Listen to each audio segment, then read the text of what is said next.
Hello everyone. I'm just doing a quick video about mindfulness and meditation.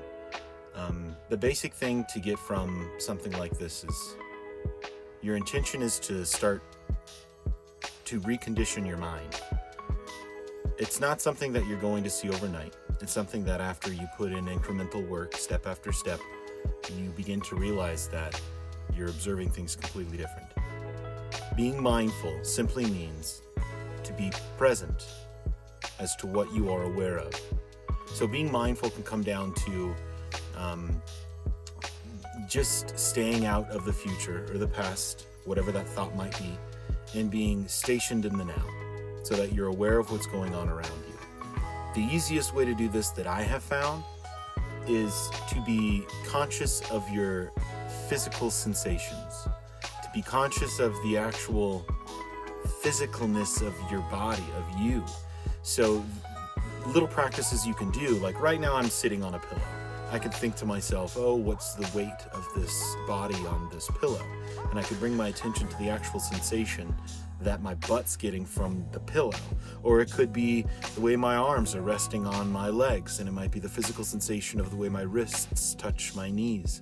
And all you're doing is bringing your attention back to it.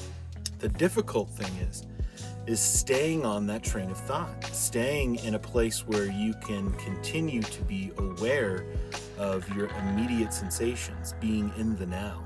The most difficult thing that you'll soon find out is that a lot of the times that you're doing this, there's going to be multiple occasions when you're lost in thought. And you start getting upset at yourself, saying, oh, come on, I did it again. I fell off the wagon. I started thinking about the oatmeal I'm going to eat after I sit here. I'm thinking about the work that I'm going to start, or the things that I didn't finish yesterday, or things with the children, or things with your house, or things with, it could be anything. Your mind's going to keep jumping to these other topics. And the best thing that you can really do is be forgiving with yourself. Allow that little part in you some grace. And really allow yourself,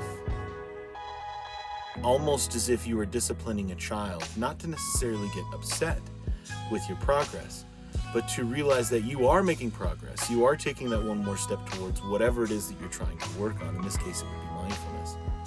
But you're taking those steps towards an eventuality, and you're putting your effort into this mindfulness training. Now, weeks will go by, months, sometimes years, before you notice something different. Maybe it's a friend or a family member says, wow, this guy's like, he used to get so angry, and now everything's just so simple to him, and things just kind of roll off of his back.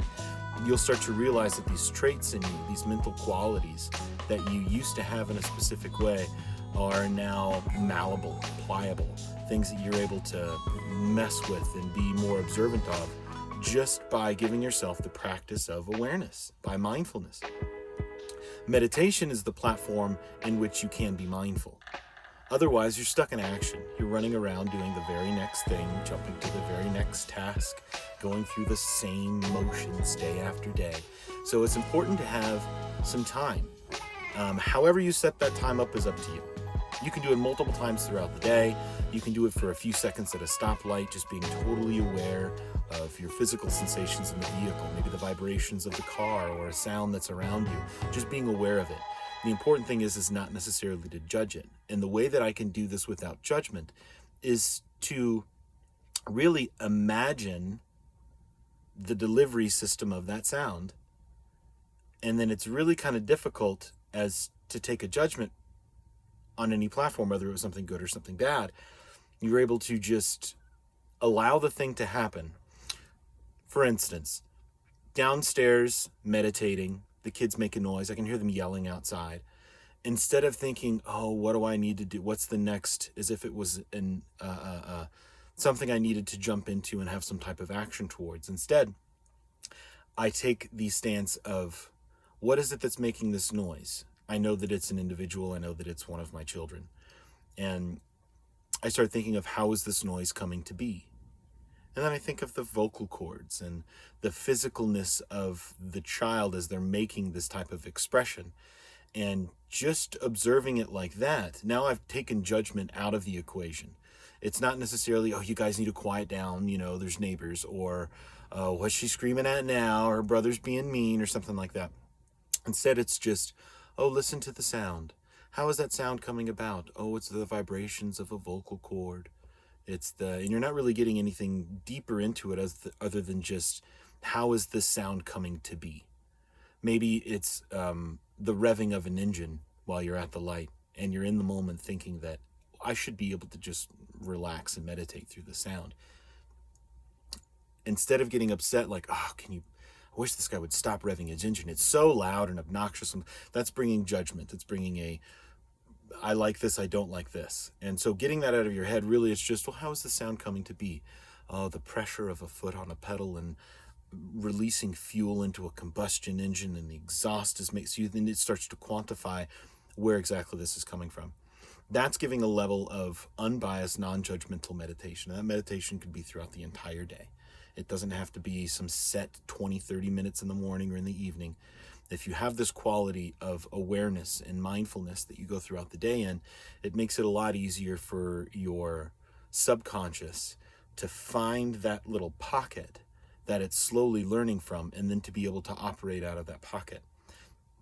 It's just a mental condition that humans have. Whatever it is that we get into repetition of, we begin to start to act out of it. So if we're giving ourselves this time of self-reflection and awareness, dedicated time is even better. You're going to see better results. But even just being mindful in those moments, whatever moments that you have, you're going to start to see a big change in your life, a big change in the way that you observe things. You'll start to smile at stuff that used to upset you, because you're actually smiling at the fact of, oh, I used to be upset at this. And there's a placidity, is that a word?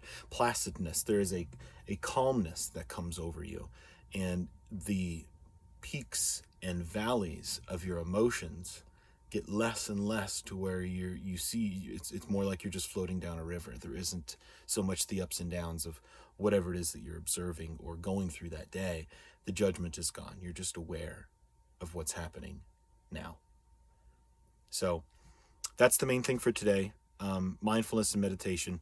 There's going to be a lot of techniques and stuff I'll be able to go over in the future about things that you guys can do specifically. I guess homework until the next time would be to take a few minutes and just be mindful of your physicalness. Take a second to really just think about the physical sensations that you're having, whether that be auditory through your ears, whether it be something that you smell, something that you're tasting in your mouth, even the physical sensations of your nervous system reacting to the stimulus around it, whether that's wind blowing up against you, the pressure, the heat, the coldness, something. Just be aware of it. And until next time, be blessed, guys. Love you.